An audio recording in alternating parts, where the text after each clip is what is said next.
Hello भैया, प्रणाम, नमस्कार, सलाम। कैसे हो सब? उम्मीद बा कि सब कुछ ठीक होई। और हम राइटर संदीप रंगरसिया आप सबके बीच एक और गाना लेके आइल बनी। आज पति पत्नी के बीच के बात बा, वो गाना बाटे आज। और गाना सुनी तो कमेंट जरूर करी, एक बार बताई सही बात तो सही बताई, गलत बात तो गलत जरूर बताई और एकरा सुधार कइल जाए। और सबसे ज़रूरी बात कि अगर चैनल पर नया बनी तो चैनल सब्सक्राइब कर ली। और चलिए गाना शुरू कइल जा।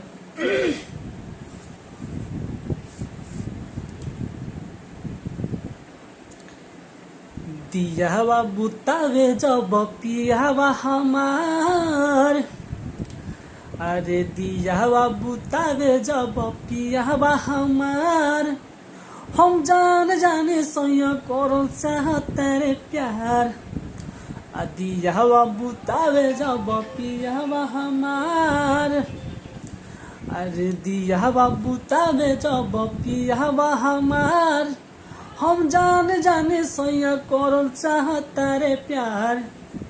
धक धक कहरे लागे दिलावा हमार, अरे धक धक कहरे लागे दिलावा हमार, हम जान जाने सैया करल चाहता रे प्यार, हम जान जाने सैया करल चाहता रे प्यार। एकर अंतरा बाटे। एक मिनट। कोई के केवाड़ी बंद करे ले इशारा, अब बुझ जानी खेला हम सारा। करे ले बड़ा उठावा के लाली के, कहस का जरा लगता बड़ी प्यारा। कोई के केवाड़ी बंद करे ले इशारा, अब बुझ जानी खेला हम सारा।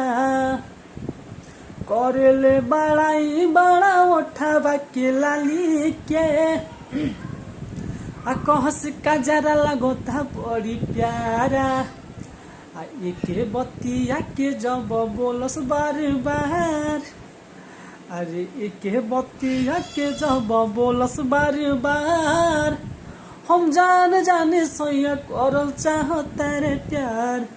दियावा बुतावे जब पियावा हमार, अरे दियावा बुतावे जब पियावा हमार, हम जान जाने सोया करल चाहता रे प्यार। धक धक करे दिलावा हमार, धक धक करे जब दिलावा हमार, हम जान जानी सोया करो चाहता रे प्यार। आई भी अगर गाना पसंद हो तो कमेंट जरूर करिए, चैनल सब्सक्राइब जरूर कर लें।